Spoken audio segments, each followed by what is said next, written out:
So for 11.3, we're going to start to look at surface area specifically of prisms and cylinders, not pyramids. We'll do that later. But prisms and cylinders both have parallel bases. Cylinders don't have rectangles plural, as its lateral face. So this is just prisms. Don't attempt to draw it. But as you can see here, this is the solid and this is its net. Again, your bases are parallel to each other across that lateral area, and here's this lateral area. Because your base is what shape? A hexagon. You should have a hexagon of 6 sides, so you should have 6 faces in that lateral area, and they're all rectangles. You know how to find the area of a hexagon, don't you? What's the formula? 1/2 PA. And then you know how to find the area of rectangles, length times width. So you might have to do that. Sometimes they're going to give you what's called big B. They give you big B, capital big B.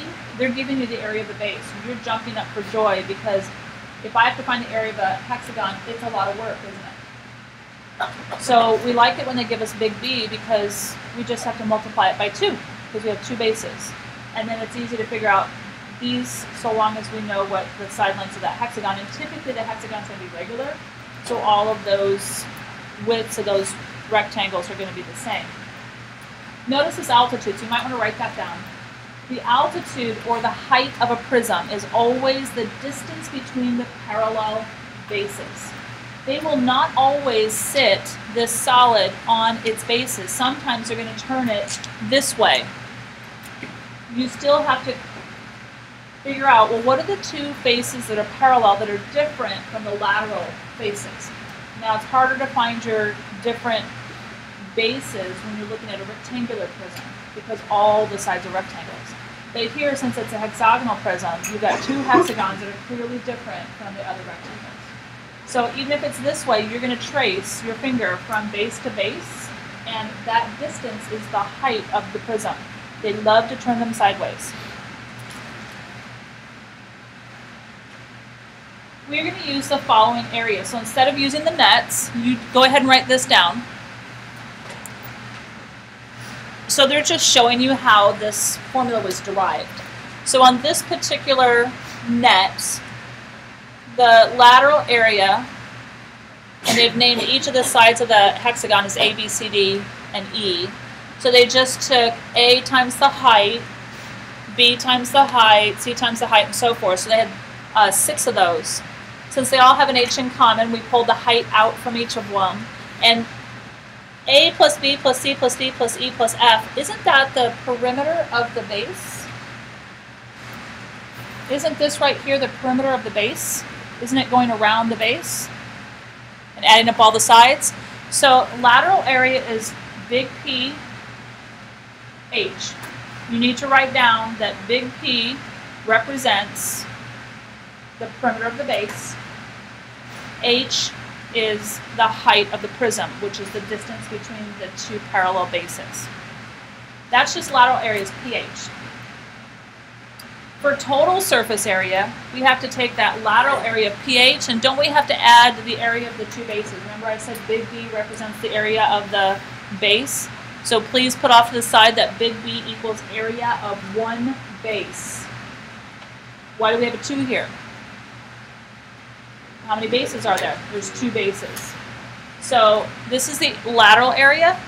These are the 2 bases. Together, it gives you the total surface area. You have to be able to split up lateral area from the base area because they're going to ask you oftentimes, what's the lateral area, what's total surface area? So within finding total surface area, you can find the lateral area. All right, then we're going to look at a cylinder. So a cylinder has a very similar formula for surface area as this, slight twist on it. So here's your cylinder, and I have a demonstration, live demonstration. It's very exciting. So this is what they've done. They've taken this cylinder. I don't know if your mother feeds you canned vegetables. My mother did. I hate them. Frozen or fresh vegetables are better. But my point is, when I was a kid, we used to collect labels for money for schools Did any of you ever do that? You did box tops, didn't you? Yeah. So here's my cylinder. And again, oftentimes you're going to take the cylinder and turn it on its side, like this. But doesn't a cylinder clearly have two circular bases that are parallel to each other? Do you know how to find the area of a circle? Pi r squared.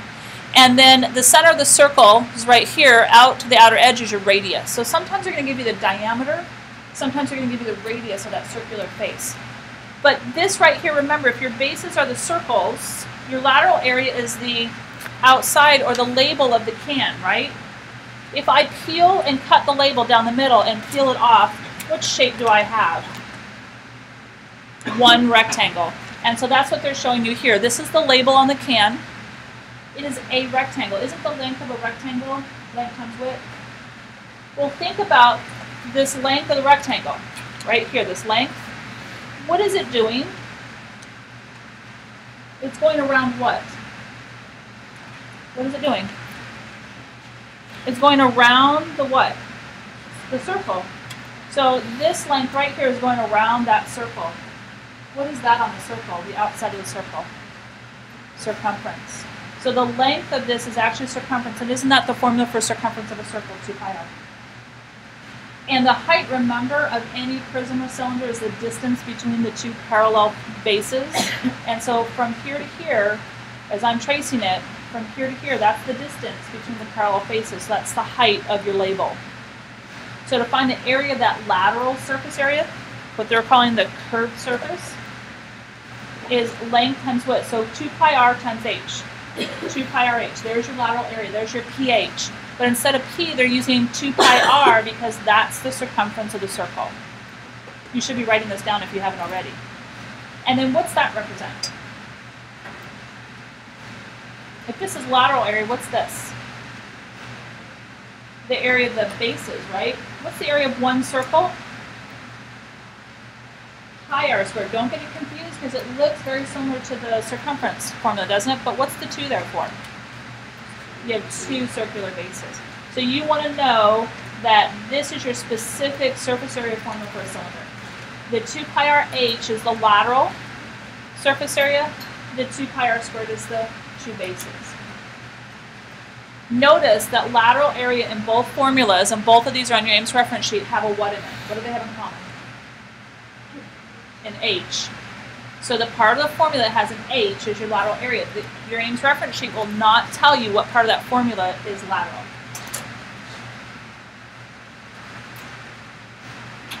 Okay?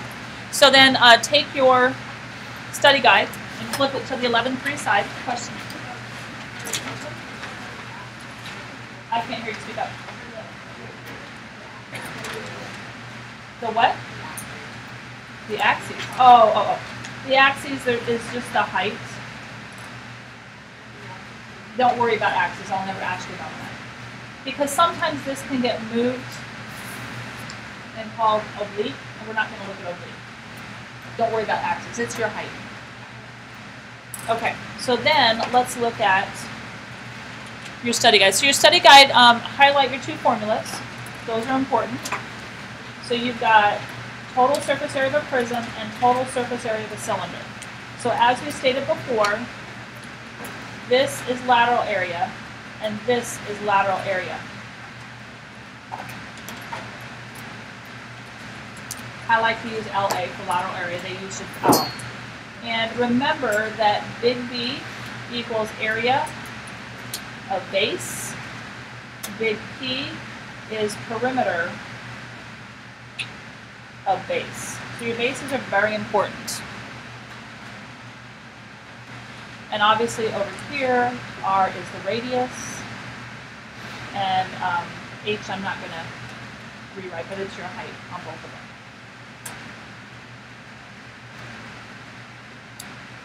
And you might want to write up here in addition height or altitude. Some of you are not recognizing that altitude means the same thing as height, is the distance between the 2 parallel bases. So we're going to find some surface area using that formula. So instead of tearing apart the nets and finding the area of each face and adding them all together, we're going to use this formula that's been derived from the nets. So we have 4 possibilities here. So the first thing you have to identify, is it a prism or is it a cylinder? So what's this one? What kind of prism? Triangle prism. I like to find the triangular faces. And what's one thing that's really hard to see that they put in here?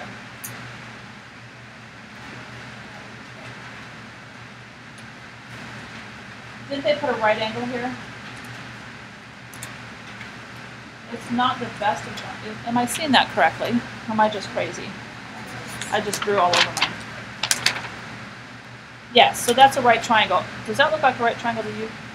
This is where my eyes play games with me. No, but it is. But that's a right angle. Isn't that a right angle here? And these sides right here, aren't these the legs of that right triangle? The hard part is going to be for you to find the area of the base, big B, if they don't give it to you. So here's my formula. I'm going to identify it as, and they want the lateral area and the total surface area. We're just going to find the total surface area and then pull off the lateral area from that. So total surface area is equal to big PH plus 2 big B. That tells me what I have to find. I expect to see that on every problem. So I'm going to start finding big PH and big B. It's going to start going around. Now, can I find P, which is the perimeter of my base, yet? What do I have to find in order to do that? I'm missing this side. If this is a right triangle, how do I find the missing side? Pythagoras Theorem. So for step 1, I'm going to use a squared plus b squared equals c squared. And I'm going to plug in. This c is across, this is c right here. This is across from the right angle. So it has to be the hypotenuse that I'm looking for. And so I'm going to put in 8 meters and 6 meters. So I end up with 64 meters squared plus 36 meters squared equals c squared. What's 36 and 64? 100 meters squared. And take the square root of both sides. Doesn't c equal 10 meters? So therefore, big P is equal to 8 meters plus 6 meters plus the 10 meters we just found, which is what? 24 meters. So there's one. I just found big P. Step 2. What's H? Take your finger and find a line that represents the distance from the parallel bases. So here's my 2 bases. It could be this distance, or this distance. Which one's labeled for me? I'm going to choose, and I'm going to trace from here to here. The 9 represents my height. So 9 meters is my height. I didn't have to do much to find it. And then I need big B. So step 3, big B. My base is a triangle, so big B, I have to tell myself what the formula for big B is. It's a triangle, so isn't it 1/2 base times height? If it were an equilateral triangle, I'd be using side squared times radical 3 all divided by 4. Sometimes you might have to find an apothem today. So you might have to crack out the notes from last chapter. So, fortunately, I know, and little b and this h is different. This is not the same h as this h. This is the height of my base. The legs on a right triangle are always your base and your height. So my legs go here 6 meters and 8 meters. It doesn't matter, oh, thanks. It doesn't matter which is which. So what's 6 times 8? 48. And what's half of 48? What is it? 24. But it's meters squared, right? Big B is area. Now I'm almost there. I've got all 3 parts that I need. So step 4, Can't I now plug everything into my total surface area formula? So total surface area is equal to, and I'm going to put in substitution parentheses for the things that I'm substituting in for. P is 24 meters, and I'm putting in my units of measure to help me with my final units of measure. H is 9 meters. Big B we found is 24 meters squared.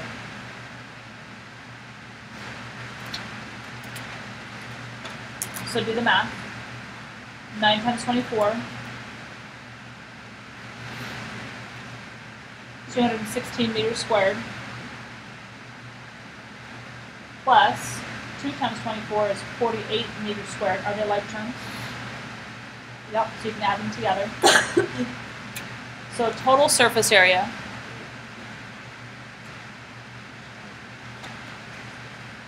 (264 meters squared). What's the lateral area? Which of these two is lateral area? This right there, right? So 216 meters squared is my lateral area. So these are the two pieces that they were looking for. Your formula is your blueprint. Your formula tells you what you have to look for. You must write that down first. All right, so then we're going to do one more. We're going to do this one right here, the cylinder.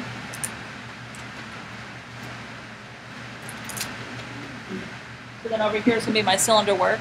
So since it's a cylinder, I'm going to start off with total surface area is equal to 2 pi RH plus 2 pi r squared. Cylinders are much easier to find total surface area on than prisms. You don't have to deal with an apothem. The only thing that they might do, and I'm going to warn you about this over here, here's what they might do. They might give you, they might not give you the height. Instead, they'll give you something like this. They'll give you this diagonal here, and they'll say that that's a right triangle. If they gave you this diagonal from here to here, and they gave you the radius, could you find the height? Sure. So bear that in mind, or they might draw it so it looks like this. And they've given you the radius and they've given you this. Now use your Pythagoras Theorem to find the height. So don't let that freak you out. That's the only little twist that they might have on that. So this one's pretty straightforward. We just have to know radius and height. So what's our radius here? 1.2 meters. If they gave me a diameter, I divide it by 2. And my height, count the distance from your bases. Your bases are your circles. So this 8.3 is your height. And so we're going to plug that in here. 2 pi, use substitution parentheses. So 1.2 meters, 8.3 meters, plus, I'm going to write it here so I have room, 2 pi r squared. My radius again is 1.2 meters. So I'm going to write my answer in terms of pi, so you get used to that. And that's what you'll probably end up doing on your test. And then we'll give the answer using 3.14. So here's my handy dandy calculator. I'm going to take the 2 times the 1.2 times the 8.3.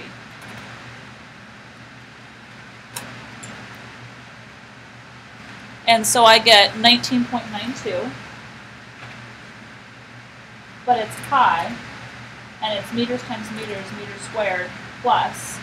And then I'm going to square this first and then multiply it by 2. You can't multiply it by 2 first and then square it. You have to square the radius. So then we have 1.2 squared is 1.44 and then times 2. So I get 2.88 pi, and again, meters squared is meters squared. Are these like terms? Yep. So then we're going to add those two together, the 2.88 plus the 19.92 gives us 22.8. So my total surface area is 22.8 pi meters squared. That's exact total surface area. What part is lateral? The 19.92, right? So So the lateral is 19.92 pi meters squared. Don't forget about your units of measure. Then if I wanted to get the decimal equivalency, so I could check it with my textbook, I would take the 22.8 and I would just multiply it by 3.14. And I get an approximation of 71.6 meters squared. And then this one, 19.92 times 3.14, you get 62.5, approximately 62.5 meters squared. Your lateral area had better be less than your total surface area or something's wrong. So all you're doing is using formulas. Formulas are your blueprint. Do not avoid them.